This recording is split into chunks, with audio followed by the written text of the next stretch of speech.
परमात्मा को पाने तथा उसका वास्तविक लाभ प्राप्त करने के लिए पवित्र बाइबल में प्रमाण है कि प्रभु ने मनुष्य को अपना ही स्वरूप बनाया। 6 दिन में सृष्टि रचकर 7वें दिन विश्राम किया। कुरान शरीफ में प्रमाण है कि हजरत मोहम्मद को खुदा स्वयं कह रहे हैं कि मैंने तुम्हें उस परमात्मा की महिमा बताने के लिए भेजा है। वो परमात्मा कबीर है जिसने 6 दिन में सृष्टि रची तथा 7वें दिन तख्त पर जा विराजा। उसकी खबर किसी बाखबर से पूछ कर तो देखो। कृपया अवश्य सुनिए जगत गुरु तत्वदर्शी संत रामपाल जी महाराज के अमृत वचन। तो परमात्मा ने पुण्यात्मा स्वयं आकर के ये ज्ञान बताया था सृष्टि रचना का, और हमें याद दिला कि तुम यहाँ के रहने वाले नहीं हो, ये कोई रहने का स्थान नहीं है। चल हंसा सतलोक हमारे, छोड़ो ये संसारा हो। इस संसार का काल है राजा, ये माया जाल फंसा हो। ये सब माया जाल में फंसा कर तुम्हें धोखे में दे कर रखा हुआ है। ये तेरा बेटा है, ये तेरी बेटी है। 1 मिनट में मृत्यु हो जा, अपनी या बेटा या बेटी की। हमारा क्या था इसमें? कितना मूर्ख बना रखा है। लेकिन ये जीव की बस की बात नहीं है। इसके ये तो है ज्ञान जो दास आपको बता रहा, ये सच्चाई है। यो ज्ञान भी कुछ साथ देगा आपका, लेकिन इसमें मूल काम करेगा ये मंत्र। जो नाम जाप आपको दिया जाएगा, जो 3 मंत्र का जाप है, ये विशेष मंत्र है। और जो प्रथम मंत्र है वो यहाँ के इन भगवानों से, जो हमारे शरीर के अंदर ये 5 प्रधान हैं, मूल कमल में गणेश जी, फिर स्वाद कमल में ब्रह्मा और विष्णु जी का जो अधिपत्य है, नाभि कमल में श्याम विष्णु जी और लक्ष्मी, और हृदय कमल में शिव और पार्वती, कंठ कमल में दुर्गा। ये हमारी इस बॉडी पे इनका कंट्रोल है, कब्जा है। और ये रहते अपने लोक में है जहां इनका लोक है, और वहां से प्रत्येक मनुष्य के अंदर इनका उससे कनेक्शन है। जैसे एक टेलीविजन होता है और टेलीविजन में चैनल होते हैं, उन चैनलों में जो भी कार्यक्रम दिखाई देता वो मूल तो कहीं और होता है, लेकिन उसका वहां प्रतिबिंब देख सकते हैं।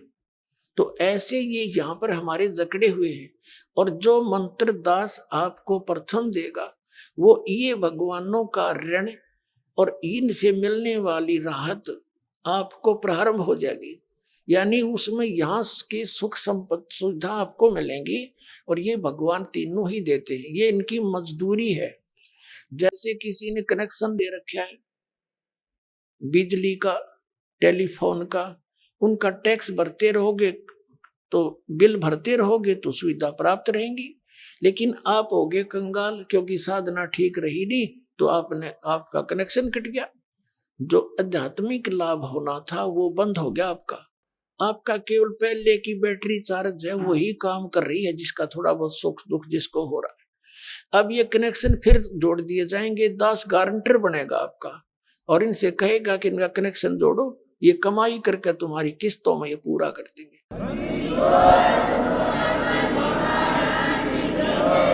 तो ये प्रथम मंत्र आपको यहाँ की सुविधाएं दिवाएगा इनसे, और फिर और बाकी जो इनका कर्जा है वो भी उतरेगा किस्तों में, और आपको सुविधाएं भी स्टार्ट हो जाएंगी। और फिर रह गया 3 मंत्र का जाप। इसमें सतनाम है 2 मंत्र का, इसमें एक ओम है, एक तत् शब्द है। श्रीमद् भगवद गीता अध्याय नंबर 17 के श्लोक नंबर 23 में 3 मंत्र बताए हैं। ओम तत् सत इति निर्देश ब्रह्मण त्रिविधय समर्थ है। ब्रह्मण माने उस परम अक्षर ब्रह्म के स्मरण का, उसकी साधना का, केवल 3 मंत्र का, इस 3 नाम के जाप का निर्देश है। निर्देश mean final order, nothing else. अब गीता ज्ञान दाता ब्रह्म है, यह सरपुरुष, ये काल है। हम काल के जाल में फंस गए। 8वें अध्याय के 13वें श्लोक में यह कहता, ओम इति एकाक्षरम ब्रह्म विवरण माम अनुस्मरण ये प्रियाति तजन देहम सयाति परमाम गति। माम ब्रह्म, मुझ ब्रह्म का एक ओम मंत्र है, और इसका अंतिम सांस तक एक ओम अक्षर है। इसका अंतिम सांस तक वो सिमरण करता हुआ शरीर छोड़कर जाता, वो मेरे इस परम गति को प्राप्त होता जो ओम से मिलती है। ओम के नाम से ब्रह्म का जाप है, ब्रह्मलोक प्राप्ति होती है। ब्रह्मलोक में गए हुए प्राणी भी वापस आते हैं। गीता जी अध्याय नंबर 8 के श्लोक नंबर 16 में कंसेप्ट क्लियर है। गीता ज्ञानदाता अपने विषय में कहता, मैं भी जन्म मृत्यु में हूं अर्जुन, तेरे और मेरे बहुत जन्म हो चुके, तो नहीं जानता, मैं जानता हूं। गीता जी अध्याय नंबर 4 के श्लोक नंबर 5 और 9 में, अध्याय नंबर 2 के श्लोक 12 में, अध्याय 10 के श्लोक नंबर 2 में ये स्पष्ट कर रखा। गीता ज्ञानदाता कहता, मेरी भी जन्म मृत्यु होती है, मैं भी नासवान हूं। इसलिए गीता जी अध्याय नंबर 15 के श्लोक नंबर 1 से 4 में स्पष्ट किया है, और चौथे अध्याय के 34वें श्लोक में स्पष्ट किया है कि तत्वदर्शी संतों की खोज कर, वो तत्वदर्शी संत तुझे उस तत्व ज्ञान कराएंगे जो ज्ञान परमात्मा ने अपने मुख से आकर बोला है। चौथे अध्याय के 32वें श्लोक में वो सच्चिदानंद घन ब्रह्म की वाणी के जानकार होते हैं, कबीर वाणी के, और उस कबीर वाणी में उस गुड़ रहस्यों का विशेष वर्णन है, तो उनसे सुन। और उसकी पहचान बता दी 15वें अध्याय के प्रथम मंत्र में। उल्टे लटके हुए संसार रूपी पीपल के वृक्ष के सभी विभाग जो बता देगा स वेदवित, वो तत्वदर्शी संत है, वेद के तात्पर्य को जानने वाला। ऊपर को जड़ वो पूर्ण परमात्मा, नीचे जो जमीन से बाहर दिखाई देता वो तना, वो समझो अक्षर पुरुष है। उसके फिर मोटी डार निकलती है, वो सर्व पुरुष, ये ब्रह्म है। उसके फिर 3 शाखाएं समझो, रजगुण ब्रह्मा, सदगुण विष्णु, तम गुण शिव जी, और 5 रूप संसार। तो कबीर परमेश्वर जी ने 600 वर्ष पहले आकर के हमें ये ज्ञान दिया था। अक्षर पुरुष एक पेड़ है, निरंजन यानी क्षर पुरुष वा की डार, और तीनों देवा शाखा है, ये 5 रूप संसार। अब 15वें अध्याय के 1 से लेकर 4 में कहा कि उल्टे लटके हुए संसार रूपी वृक्ष के विषय में जो सब विभागों से बता देगा स वेदवित, वो तत्वदर्शी संत है। फिर चौथे श्लोक में कहा कि उसके पश्चात परमेश्वर के उस परम पद की खोज करनी चाहिए, जहां जाने के बाद साधक फिर लौटकर कभी संसार में नहीं आते। और जिस परमेश्वर ने सब ब्रह्मांडों की रचना की है, जो कुल का मालिक है, केवल उसी की भक्ति करनी चाहिए और किसी की नहीं। 18वें अध्याय के 62वें श्लोक में कहा कि अर्जुन तू सर्वभाव से उस परमेश्वर की शरण में जा, उसकी कृपा से तू परम शांति को और सनातन परम धाम को प्राप्त होगा, जहां जाने के बाद कभी लौट कर नहीं आते, और वहां कभी जन्म मृत्यु नहीं होती। शाश्वत स्थान यानी अमर स्थान, सनातन परम धाम। अब यहाँ इन 3 मंत्रों का रोल शुरू हो गया। फिर इसके बाद ये हमें यहां तक क्लियर कर देंगे। उसके बाद त्रिकुटी आती है। त्रिकुटी इज द इंटरनेशनल एयरपोर्ट। त्रिकुटी वो स्थान है जहां भी जिस साधक ने जाना है वहीं से उसकी यात्रा फिर आगे स्टार्ट होती है। कोई विष्णु लोक में जाना है तो वहीं से जाएगा, शिव का साधक है तो वहीं से विमान में बैठकर वहां जाएगा, नरक में जाना है तो वहीं से फिर वो नरक में जाएगा। उसके बाद फिर 3 रास्ते हो जाते हैं। एक साइड में ये धर्मराज का लोक, धर्मराज का यानी जहां लेखा जोखा होता है, एक बहुत बड़ा सेक्रेटरीट है। उसके बाद फिर वहां से लोग उसका अकाउंट होकर के जहां जिसको जाना, उसके बाद वहां की टिकट बनती है धर्मराज के दरबार तक। और राइट साइड में ये खेड़े बने हुए हैं, 88,000 खेड़े, और सप्त ऋषियों की वो सप्तपुरी, और सीधा जो ये ब्रह्मरंध्र है सामने का, ये त्रिवेणी कहलाती है। ये मारे सट्टे न त्रिवेणी का बेरा न त्रिकुटी का पता।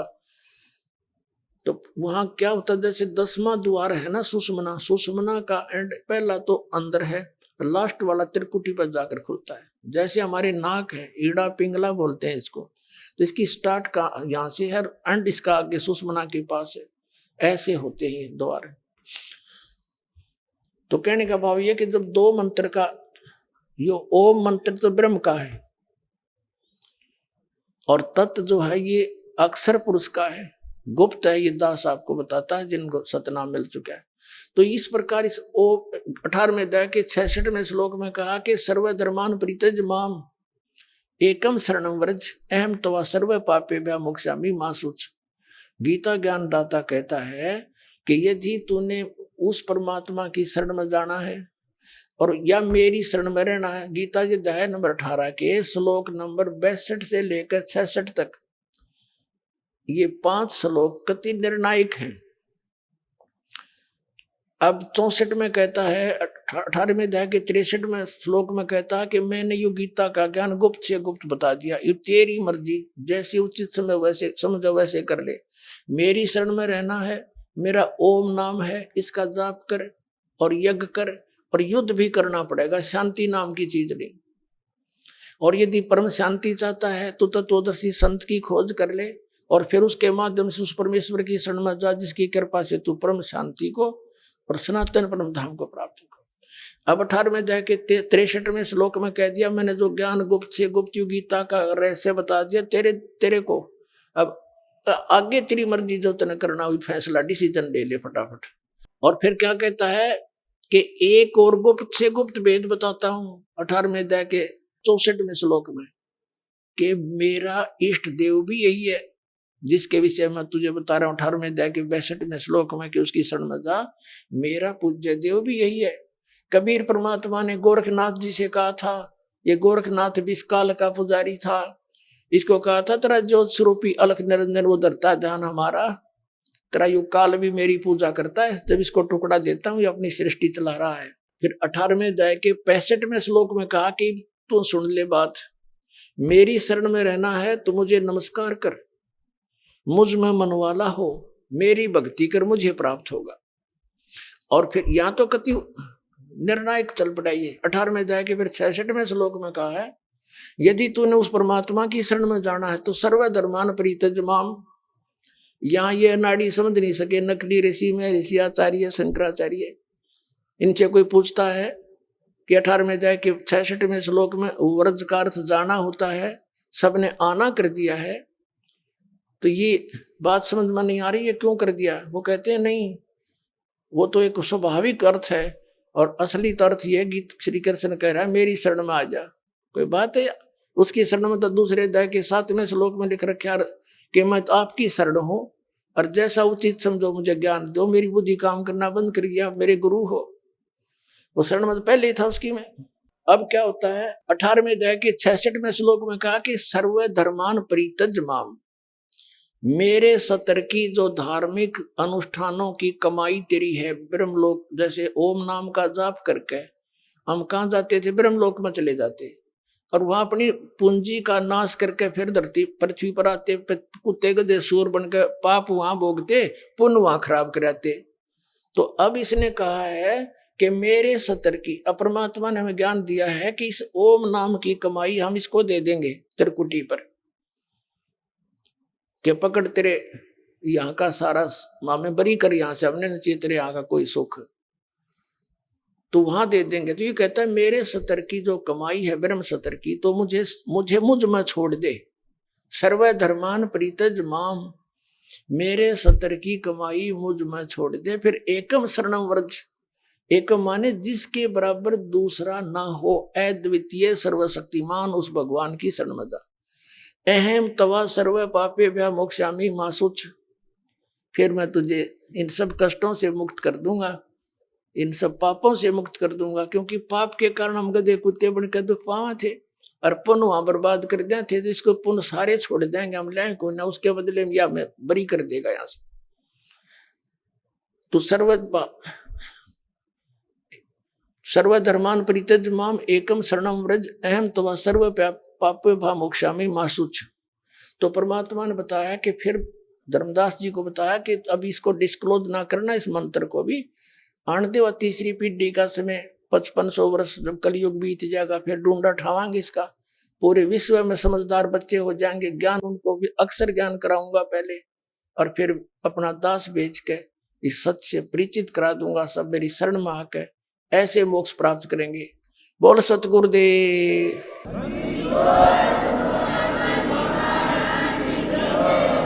ये दो मंत्र जो है अक्षर, ये तत् और सत, ये जो सत है ये सार शब्द है, ये अलग मंत्र है, ये आपको सतलोक लेकर जाएगा। और जो तत् मंत्र का जो कमाई है, हम अक्षर पुरुष के लोक से पार करके जाएंगे, 11वां द्वार पर प्रवेश पार करके फिर अगले बार में प्रवेश करेंगे, जब वो सार शब्द की कमाई हमारे काम देगी, सतलोक में प्रवेश करावेगी। इस प्रकार पुण्यात्माओं इनका यहाँ से बेड़ा पार हो जाओगा। बोलो सतगुरुदेव।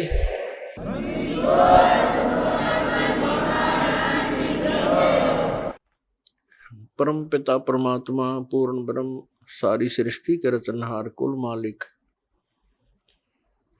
कबीर देव कबीर साहब अल्लाहु अकबर जी की असीम कृपा से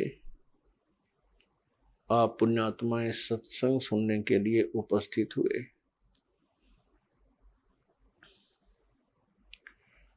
सत्संग का उद्देश्य होता है कि इस भूले हुए प्राणी को परमात्मा की याद ताजा की जाए। सत्संग के अंदर ज्ञान कराया जाता है कि मनुष्य जीवन किस लिए प्राप्त हुआ, मानव जीवन का मूल उद्देश्य क्या है। तो उसमें याद दिलाया जाता है कि महापुरुषों की वाणी प्रमाण के अंदर ली जाती है और वो अमर वाणी जो परमात्मा स्वयं आकर के यथार्थ ज्ञान हमें सुनाते हैं, जिसको गीता जी अध्याय नंबर 4 के श्लोक 32 में सच्चिदानंद घन ब्रह्म की वाणी कहा है, कबीर वाणी कहा है।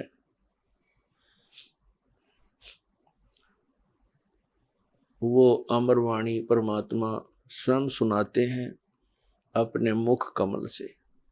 तो इन महापुरुषों की और परमात्मा की उन अमर वाणियों को आधार बनाकर सत्संग सुनाया जाता है और उसके अंदर सत्संग के अंदर सभी सद्ग्रंथ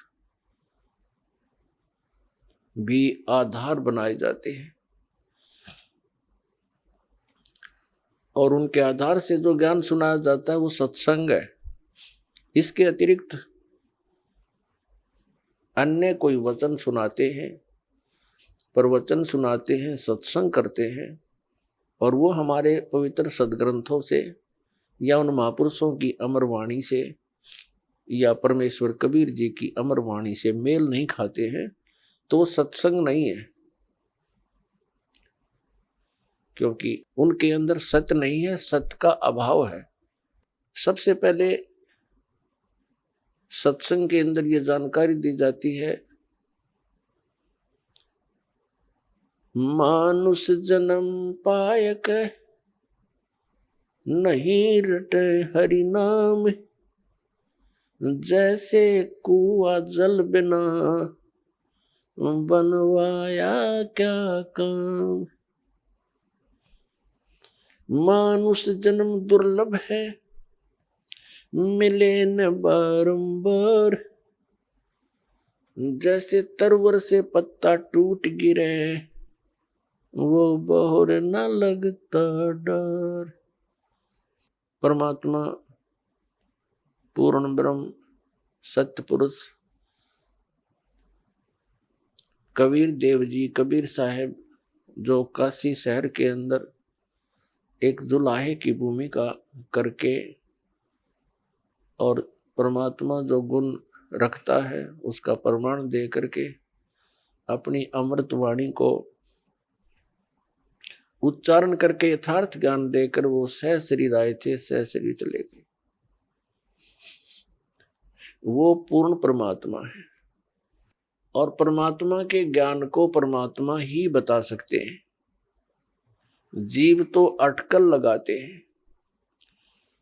कुछ श्रद्धालु कहते हैं संत को चाहिए कि वो अपना अनुभव बतावे,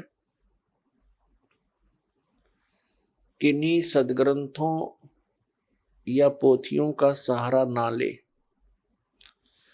ऐसे विचार रखने वाले व्यक्तियों का ये भी मानना होता है कि सभी जितने भी ग्रंथ हैं ये मानव की रचनाएं हैं, उनका अपना अनुभव है। पुण्यात्मा, ये सब अज्ञान आधार से ही प्राणी बोल सकता है और इस अज्ञान को हटाने के लिए सत्संग की आवश्यकता पड़ती है। जैसे देश का संविधान होता है, वो भी एक पुस्तक है और वो भी एक मानव ने लिखी है। आपकी बात बड़ी करके चले, और कोई अन्य मानव अपने सत्र का और विधान बनाकर लिख दे और छपवा दे और बांट दे, तो उसकी क्या वैल्यू है, क्या यूज है, क्या लाभ हुआ उसका? वो व्यर्थ है। इसी प्रकार परमात्मा के विधान को लिखने वाला भले ही कोई मानव है, जैसे श्री वेद व्यास जी और श्री धर्मदास जी और श्री गोपाल दास जी, लिखने वाले मानव हैं, लेकिन वो संविधान परमात्मा का है, और उस विधान के अनुसार जिसके वचन नहीं है, उस संविधान यानी परमात्मा के विधान ज्ञान अनुसार किसी अन्य व्यक्ति, ऋषि महर्षि या किसी संत मंडलेश्वर महंत की वो पुस्तक परमात्मा के विधान से मेल नहीं खाती है, तो व्यर्थ है। दूसरी बात रही कि संत को चाहिए कि वो अपना अनुभव बतावे, पुस्तकों का आधार ना माने। ये भी एक बालक के विचार हो सकते हैं जिसने कभी विद्यालय देखा ही ना हो। जैसे टीचर होते हैं, विद्यालय में पढ़ाते हैं अध्यापक, उनका एक निर्धारित पाठ्यक्रम होता है, सिलेबस कहते हैं उसको, और जो टीचर सिलेबस से बाहर ज्ञान देता है और सिलेबस के अनुसार ज्ञान नहीं देता है, वो भले ही उसको पढ़कर सुनावे या उसको याद करके वैसे सुनावे, वचन वही होने चाहिए जो पाठ्यक्रम की पुस्तकों में विद्यमान है। तो वो टीचर ठीक है, हितैषी है, और जो उन पाठ्यक्रम की पुस्तकों से हटकर अपनी कोई अन्य बकवाद सुनाता है, तो वो टीचर ठीक नहीं। अब जैसे परमात्मा की जानकारी परमात्मा ने आकर बता दी, और उन्होंने ये भी ज्ञान दे दिया कि तुम ऐसे ऐसे करो जिस कारण से तुम वहां उस स्थान को प्राप्त कर लोगे जहां जाने के बाद फिर लौटकर संसार में कभी नहीं आना पड़ता। उसको पूर्ण मोक्ष कहते हैं।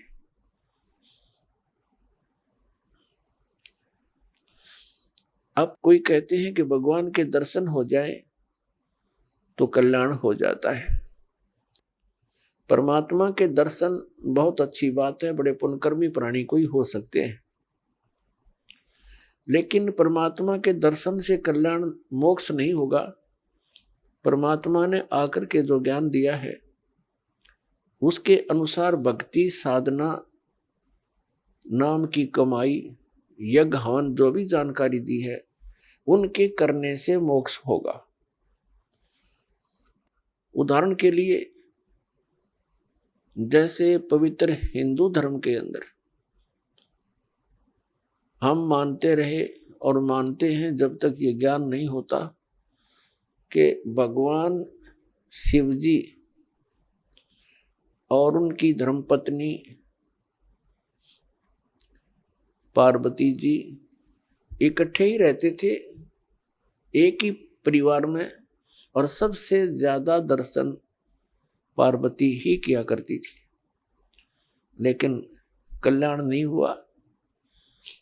कल्याण हुआ उसका जब उनको भगवान शिव ने वो मंत्र दिया और पार्वती जी ने जाप किया, तब उनका उतना कल्याण हुआ जितना भगवान शंकर जी के द्वारा दिए गए मंत्र से होना है।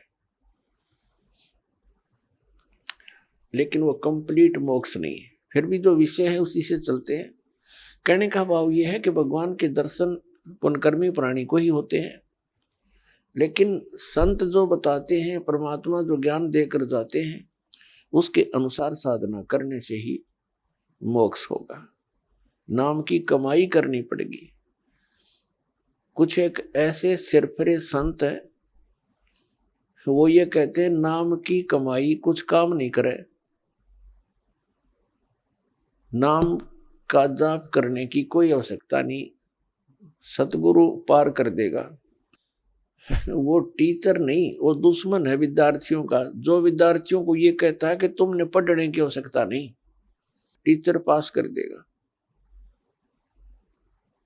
और ये अपने आप में संत भी कहते हैं, और श्रद्धालु इनके पास भी इकट्ठे होकर के संत मान करके इनके गुणगान करते हैं, इनके विचार सुनते हैं, फॉलोअर बन जाते हैं। इसका कारण क्या है कि हमें बिल्कुल ज्ञान नहीं अध्यात्म का, और जब तक हमें अध्यात्म ज्ञान नहीं होगा ये संत हमारा ऐसे ही अंडोला बनाए रखेंगे। किसी ने 4 अटपट बातें अलग से कर दी, हमने ऐसा लगेगा कि ये पूर्ण संत है। तो दास का उद्देश्य है कि आप जी को अध्यात्म ज्ञान से इतना परिचित करवा दूं कि आप किसी से भ्रमित ना हो सके। नाम दे देना ये तो आसान सी बात है, उसका आपने सिमरण करना है, बहुत अच्छी बात है। लेकिन बने बनाए काम ने बिगाड़ दिए, कोई सिर फिराक है कि वो संत पूर्ण है, वो ऐसा बताता है, वो ऐसा करता है, तो आप जी उनको इस ज्ञान के आधार से अपने सतर से ही रिजेक्ट कर दो कि नहीं, आप भ्रमित हैं, आप जी को ज्ञान नहीं। तो पुण्यात्माओं, अपना अनुभव बताना अच्छी बात है, लेकिन वो अनुभव उन सदग्रंथों से मेल खाता हो। जैसे एक थ्योरी होती है, जैसे बच्चे प्रैक्टिकल करते हैं लैब में, तो प्रैक्टिकल करने से पहले उनको एक लिखित विधान, उसकी प्रक्रिया दी जाती है, फिर बच्चे उनको पढ़ते हैं कि कौन सी कैसे कैसे करना है, उसको पढ़कर फिर वो प्रैक्टिकल करते हैं। तो ये ज्ञान जो है ये एक थ्योरी है, यानी ये लिखित जानकारी है जो प्रैक्टिकल हम करने जा रहे हैं। जिनकी थ्योरी ही गलत है तो प्रैक्टिकल भी ऑटोमेटिकली गलत होगा। तो हमारे जो सदग्रंथ है ये हमारी थ्योरी है, और परमात्मा के जो साधन उसमें वर्णित है वो करना हमारा प्रैक्टिकल है। फिर उनके करने से जो उपलब्धि होगी वो भी सदग्रंथों में लिखा हुआ है, फिर वो बताने की आवश्यकता कैसे पड़ेगी, अपना अनुभव बताओ। तो इस प्रकार ये भ्रमित व्यक्ति कदम कदम पर बैठे हैं, भ्रमित करने वाले। श्रद्धालुओं की कमी नहीं, श्रद्धालु को तो परमात्मा की एक विशेष कसक होती है और वे परमात्मा के लिए भटक रहे हैं। आत्मा जब से मालिक से बिछुड़ी है, इसको उसी समय से उसकी आवश्यकता महसूस हो गई थी। जिस भक्त आत्मा ने सृष्टि रचना सुन रखी है तो उनको ज्ञान है कि पहले तो हम अपनी स्वेच्छा से इस काल भगवान के साथ लग गए और भगवान से विमुख हो गए,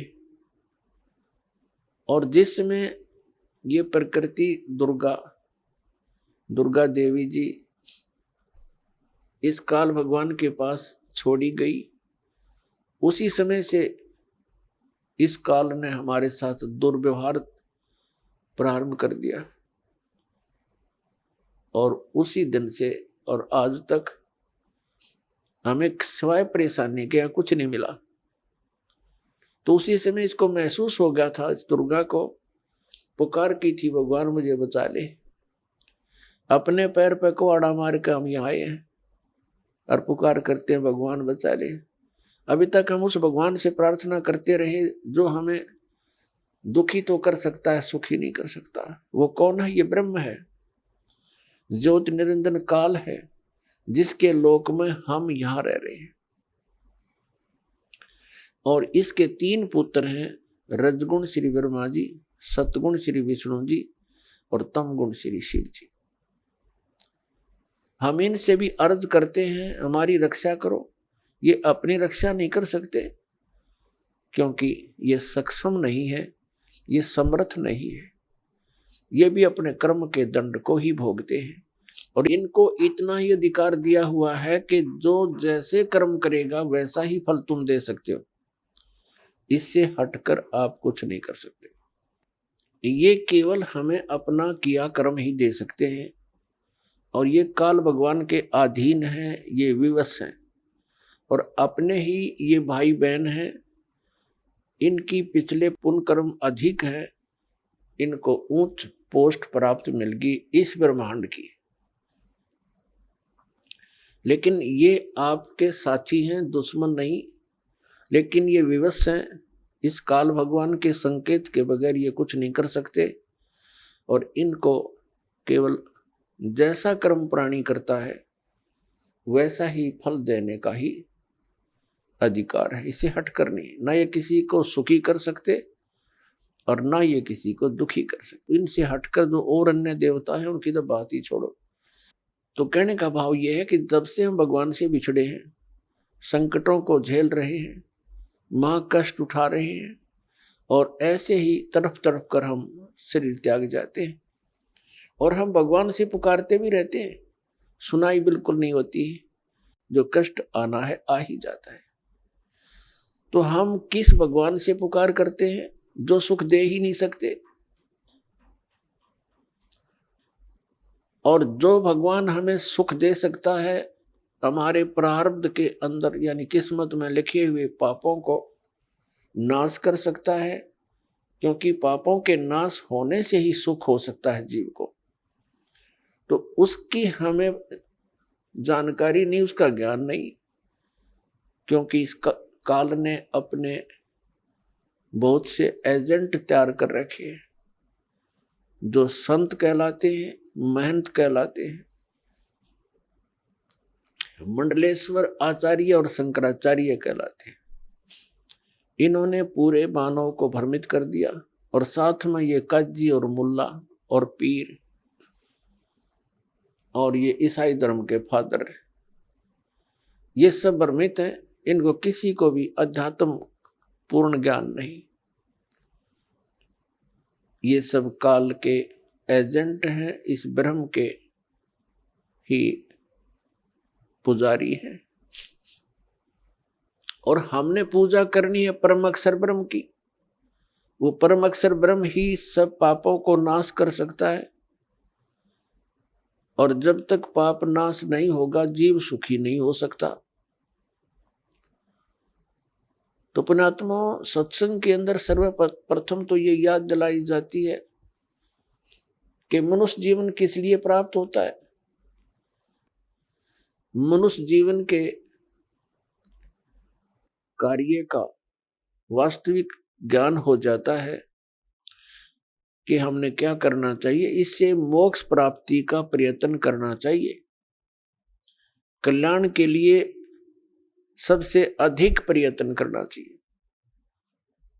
तो उसके बाद आवश्यकता पड़ती है कि गुरु पूरा हो। तो गुरु पूरे से फिर आपका काम चलेगा। इसमें मुख्य ये 2 कड़ी होती है। प्रथम, पूर्ण संत की प्राप्ति होने पर ही आपको सत्संग प्राप्त होगा और सत्संग से ये ज्ञान होगा कि मनुष्य जीवन किस लिए मिला था। तो फिर आपका कल्याण बहुत आसानी से हो जाएगा। तो पुण्यात्मा, जो संपूर्ण ज्ञान है, संपूर्ण अध्यात्म ज्ञान है, ये पूर्ण संत ही बता सकता है। अब जैसे परमात्मा ने कहा है कि मानुष जन्म पाय कर नहीं रटे हरि नाम, जैसे कुआ जल बिना बनवाया क्या काम। परमात्मा ने मनुष्य जीवन की आवश्यकता कितनी बताई है कि जो व्यक्ति, जो प्राणी मनुष्य जीवन प्राप्त करके परमात्मा का नाम जाप नहीं करता, उसकी भक्ति साधना नहीं करता, वो तो ऐसा है जैसा जल रहित कूप होता है, वेल विदाउट वाटर, बिना पानी का कुआं। उसका नाम कूप अवश्य है जिसमें जल नहीं, लेकिन गुण कूप के नहीं। ठीक इसी प्रकार जो व्यक्ति परमात्मा की भक्ति नहीं करते तो वो ऐसे हैं जैसे जल रहित कूप। उसका नाम मनुष्य अवश्य है, लेकिन गुण मनुष्य के नहीं हो सकते। उसके लिए सत्संग की आवश्यकता पड़ती है, और सत्संग के अंदर ये याद दिलाया जाता है कि परमात्मा की भक्ति किस लिए करें। परमात्मा की भक्ति इसलिए करें कि परमात्मा याद दिलाते हैं, साहेब से चतला ले रे मन गर्भ गुमानी। साहेब में भगवान से, परमात्मा से चतला, विशेष कसक बना भगवान की तरफ। अरे मन गर्भ गुमानी, हे अभिमानी मन, परमात्मा की तरफ लग जा। क्यों लग जा, किस लिए, क्या कारण है? ना लगने से क्या हानि है, लगने से क्या लाभ है? ना भी कमल में नीर जमा, तेरा दीना मैल बनाए। नीचे जठरा अग्नि जल थी, वहां तेरी करी सहाय। नीचे शीस चरण ऊपर को वो दिन याद कराए। दांत नहीं जब दूध दिया था, अमी महारस खाए। बाहर आया भरम बुलाया, बाजे तोर सनाए। तू ही तो छोड़ दई, अब चला अधम किस राय। दाई आई घुटी प्याई, माता गोद खिलाए।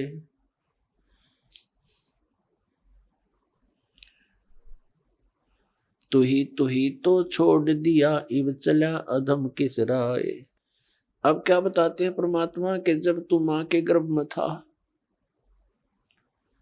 एक विशेष संकट को झेल रहा था। नीचे को सिर था, ऊपर को पैर तेरे। और जब आपत्ति आती है, यह प्राणी परमात्मा को याद अवश्य करता है। मां के गर्भ में इस प्राणी को पूरी चेतना होती है कि मैं किस कारण से इस जेल में फंसा हूं।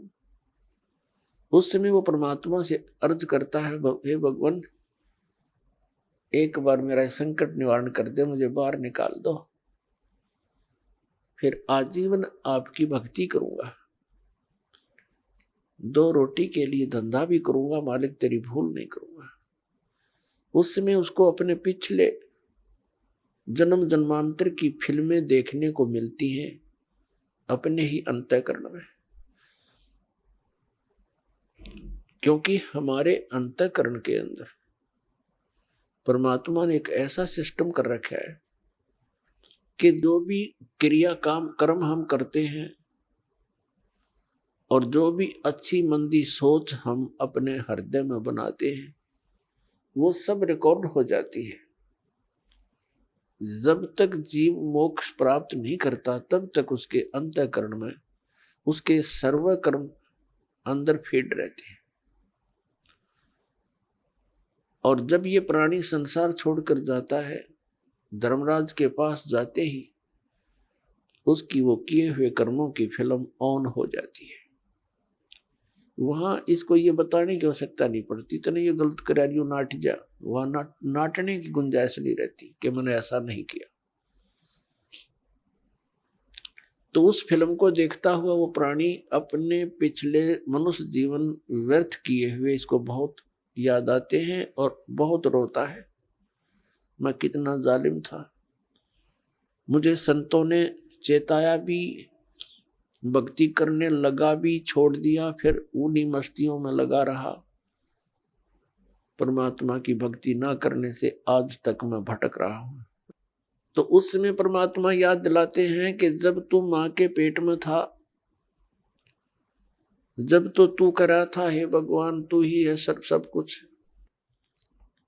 और आप एक बार मुझे इस मां की कैद से, पेट की कैद से बाहर निकाल दे, आपको कभी नहीं बोलूंगा। तो यहां परमात्मा कहते हैं बाहर आया और भरम बुलाया, अब चला अधम किसरा, ए नालायक, अब कौन सा रास्ता अपना लिया तूने। क्या बताते हैं कि 12 वर्ष खेलते बीते, लीना ब्याह करवा। पहले बचपन में ब्याह हो जाते थे, उस समय की वाणी है ये। 12 वर्ष खेलते बीते, लीना ब्याह करवा, और तरुणी नारी से बना गरबारी, अब चला मूल गवा। परमात्मा ये नहीं कहते कि ब्याह ना करवाओ, कहने का भाव यू है कि इससे काम ना लगे रहो, इस मनुष्य जीवन के एक मुख्य कार्यों को और इसमें साथ जोड़ लो, और उसके बिना तो ये सारा काम व्यर्थ है, और उसके साथ हो जाने से सारी सफलता। जब व्यक्ति महादुखी हो जाता है, अपने सतर के सब प्रयत्न ये कर लेता है, चाहे राजा भी क्यों न हो, तो उसको भगवान की आवश्यकता महसूस होती है। राजा लोग भी परमात्मा के लिए साधु संतों के पास जाते हैं, आशीर्वाद प्राप्त करते हैं।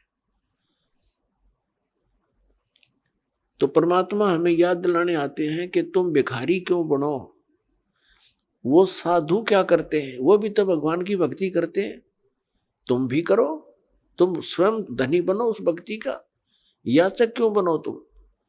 तो वह हमारे समझ में नहीं आई, क्योंकि हम इस गाइड गणे कर रखे हैं। हमने सोच ये रखा है कि भक्ति तो वो लोग करते हैं जो गुफाओं में बैठे, भक्ति तो वही कर सकते हैं जो बिल्कुल घर त्याग कर जंगल में जा बैठे, वो फरी हैं।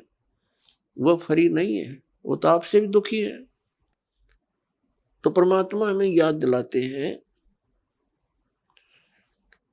कि तरुणी नारी से गरबारी और चाला मूल गवा। मूल का अर्थ है जो अपने मनुष्य जीवन के श्वास रूपी पूंजी, जो मूल धन तुझे प्राप्त हुआ था। ये मनुष्य जीवन के जितने श्वास हैं ये आपका धन है, ये मूल धन है, और इस मूल धन से हमने आगे व्यापार करना था, सौदा करना था, और इसको दुगना तिगना चौगुना करना था। परमात्मा कहते हैं कि 3 लोक और भवन चतुर्दश सब जग सौदे आही, और दुगने तिगने और किए चौगने और किन्हु मूल गवाही। 3 लोक और भवन चतुर्दश ये सभी अपने सौदे के लिए आए हुए हैं। जैसे कोई व्यक्ति विदेश चला गया या दूसरे शहर में चला गया, 2, 4, 10 लाख रुपए लेकर व्यापार करने के उद्देश्य से कि उनकी 10 के 20 बनाऊं, अपने नेक नीति से कमाऊं, और वो उन पैसों से ही जाकर के होटल में मौज मस्ती कर रहा है, व्यापार कर नहीं रहा, बिजनेस कर नहीं रहा, तो उस मूल धन को खर्च रहा है, उसको बर्बाद कर रहा है, और एक दिन कंगाल होकर स्वदेश लौट आएगा और किसी के मजदूर लगेगा।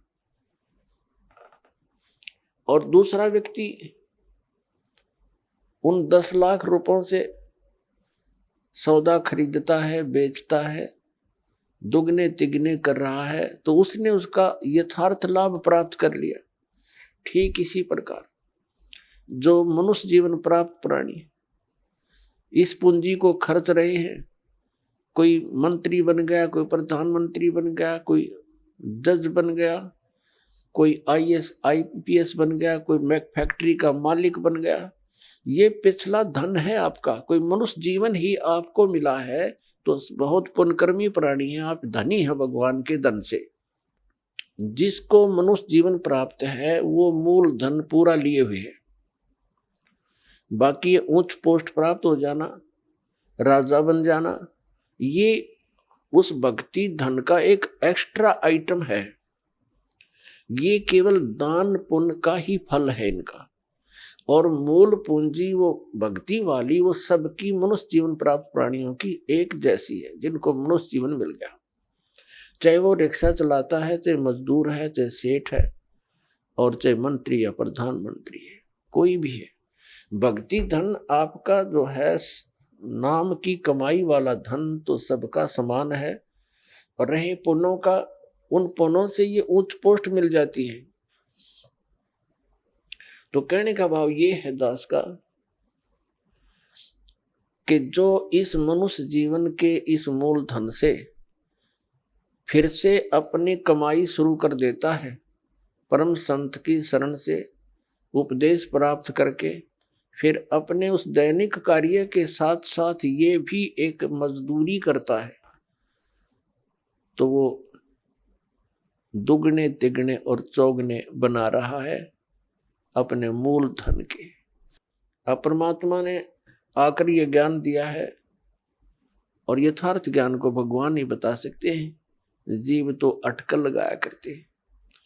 आप देखिएगा पवित्र चारों वेदों और श्रीमद् भगवद गीता के अंदर जो ज्ञान है वो गॉड गिवन है, और परमेश्वर कबीर जी की वाणी वो गॉड गिवन है, स्वयं परमेश्वर ने आके बोली है।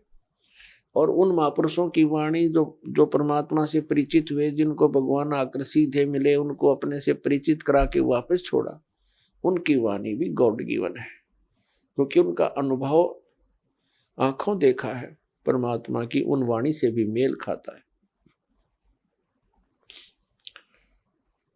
तो इस प्रकार जो 18 पुराण हैं उनको देखिएगा, वो जीव की सोच है।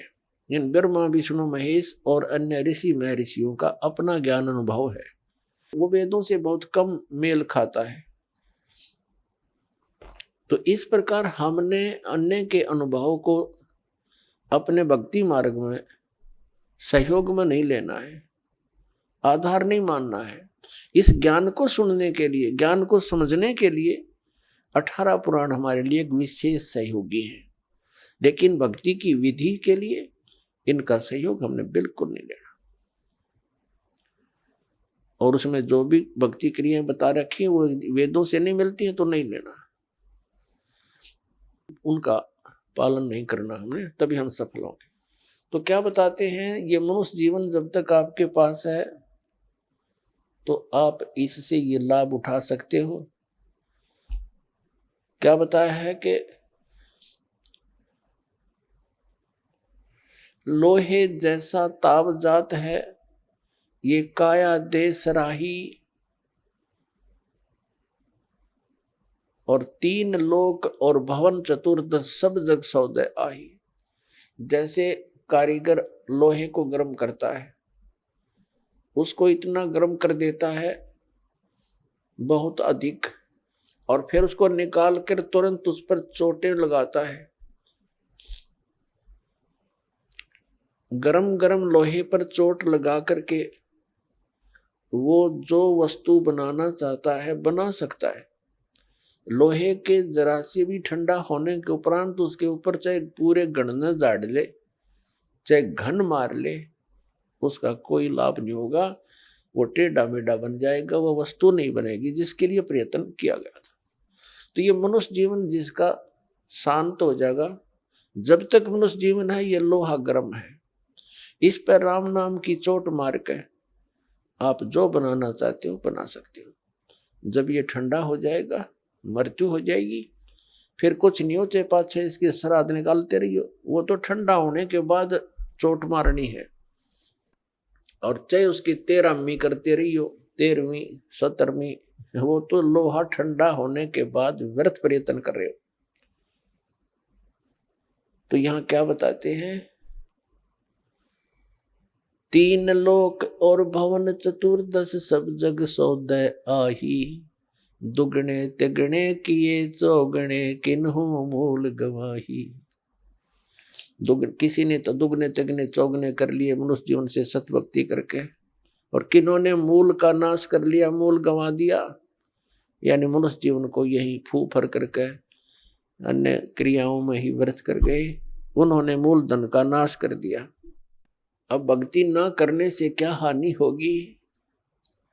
नर से तीतू पशुआ की जय, गद्दा बैल बनाई, ये 56 भोग कहाँ मन मूर्ख, कित कुरडी चरने जाई। पुण्यात्मा, हम मनुष्य जीवन प्राप्त करके उन सभी सुविधाओं को प्राप्त कर लेते हैं जो भगवान मनुष्य जीवन प्राप्त प्राणी को देता है। वो क्यों देता है? इसलिए देता है कि इन सुविधाओं को प्राप्त करके ये भक्ति कर लेगा, अपना कल्याण करा लेगा। जिनको मानव शरीर प्राप्त है, वो उनकी ड्रेस अन्य प्राणियों से भिन्न है। ड्रेस मीन आपका ये शरीर, ये बॉडी, ये ड्रेस है, एक पोशाक है आपकी, ये स्टूडेंट की है। और जो स्टूडेंट, जो विद्यार्थी अपना उद्देश्य को पूरा ना करके, पढ़ाई ना करके सिनेमा देखता है, गेम देखता है, बाहर बकवाद करता है, तो फिर क्या होगा?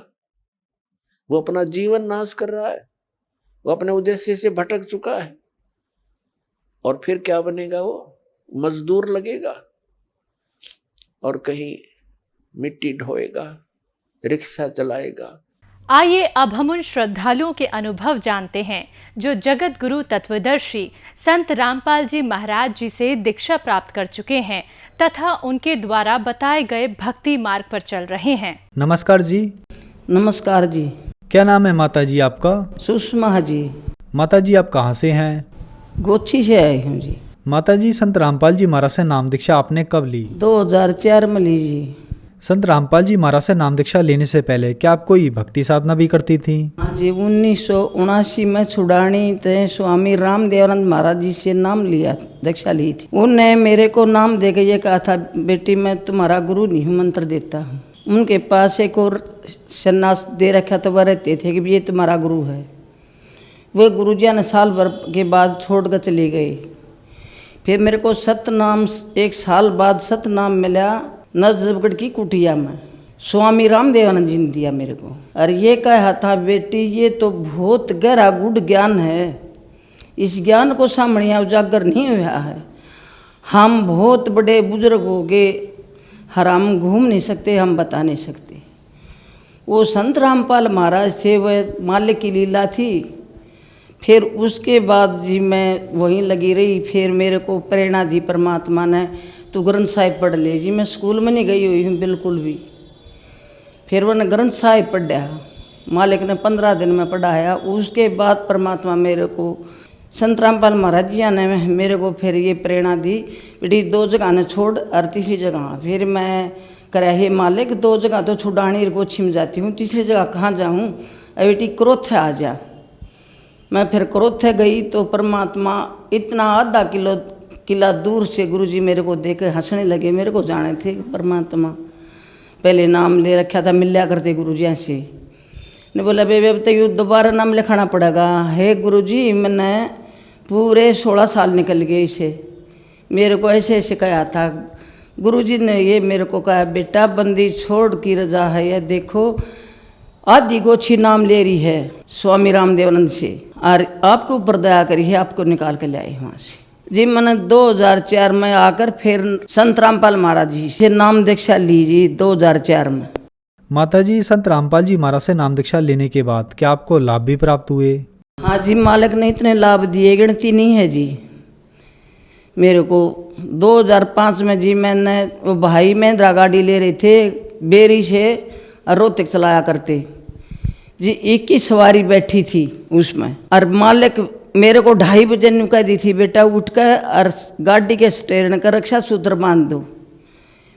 परमात्मा ने ऐसी रजा करी, मैंने उठकर 2:30 बजे उसका रक्षा सूत्र बांध दिया स्टेयरिंग का।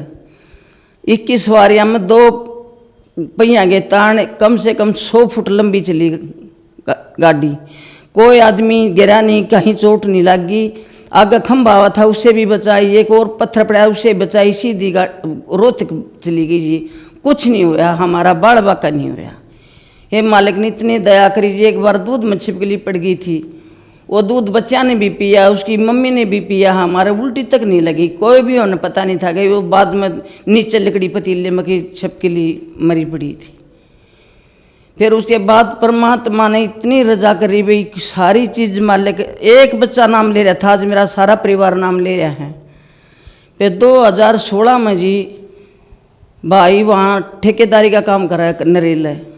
एक मजदूर का नाग लड़की तो भाई दिल्ली जा रहा था, उसके पास फ़ोन गया, अगर भाई मजदूर का नाग लड़की मर गया, लीला हो गया, झाग आगे शीड़ा हो गया। फिर भाई ने वहीं दंडोत प्रणाम करी, हे बंदी छोड़, हे परमात्मा आपका तो पल का काम है, और दाता में ये आपके दास का ही नहीं पता क्या लाखों में सड़ जाएगा। आध घंटे के भीतर परमात्मा बंदी छोड़ सतगुरु रामपाल जी महाराज ने वो जिंदा कर दिया। अजी फिर परमात्मा ने बहुत कुछ लाभ दिए हमारे को। फिर 16 मार्च को मेरे घरवाले ने लखवा लाग गया। अरवे जी दारू पिया करते, 50 साल हो गए थे, बीड़ी भी पिया करते, और परमात्मा ने ऐसी रजा करी 19 मार्च को नाम लिया है और बिल्कुल ठीक हर भक्ति करें जी। और सारे मालिक ने कोई कसर नहीं छोड़ रखी जी। सब बालका के पास, दोनों के पास गाड़ी है, और वहाँ भी यहाँ भी मकान बनवा दिया, और वहाँ भी फ्लैट रहेगा। दिल्ली में मारी क्या औकात है, दिल्ली में मारी 4 मंजिल का फ्लैट बना रहा से, कहीं कंपनी में भी साझा करवा रखा। परमात्मा इतने लाभ दे रखे जो मैं बता नहीं सकती जी। संत रामपाल महाराज जी आज जी मेरे गोबर की हेल पड़ी हुई थी, मेरी सारी नस ब्लॉक थी, और मैं सारा घूम ली थी। CMC हॉस्पिटल में, चंडीगढ़ भी गई मैं, रोहतक भी गई मैं, सारी जगह गई।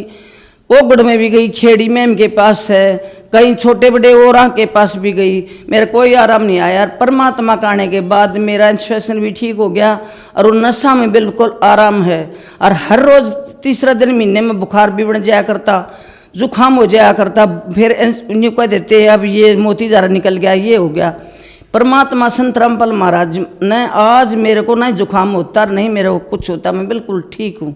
हस्बैंड नशा करते थे, मेरे को मना नहीं कराया करते भक्ति में, आप नशा करते थे। मेरे को यूँ कहते थे भाई तू चली जा, मैं तेरे को मना नहीं करता, मेरे को ऊपर कोई ज़बरदस्ती मत कर। ये मालिक की दात है, उसको ऐसी दया हुई, ये लखवा लग गया ना, उसके बाद उसने नाम ले लिया जी। अभी वह भी नशा छूट गई जी। माताजी, संत रामपाल जी महाराज से नाम दीक्षा लेने के बाद आपको बहुत सारे लाभ प्राप्त हुए, तो जो श्रद्धालु आज आपको देख रहे हैं, खास करके वो महिलाएं जो दुखी हैं, उनके लिए आप क्या कहना चाहेंगे? हम तो ये कहना चाहते हैं परमात्मा की शरण में आओ और अपना कल्याण कराओ भाई। संत रामपाल जी महाराज से नाम दीक्षा कैसे ले सकते हैं जी? टीवी पर रोजाना नंबर आते हैं जी, उन पर हर जगह परमात्मा ने दया कर रखे। बंदी छोड़ सतगुरु रामपाल महाराज ने हर जगह नाम दाम सतल खुले हुए हैं, अपना फ़ोन करो और वहाँ जाओ और नाम दीक्षा लो। धन्यवाद जी। सत साहिब।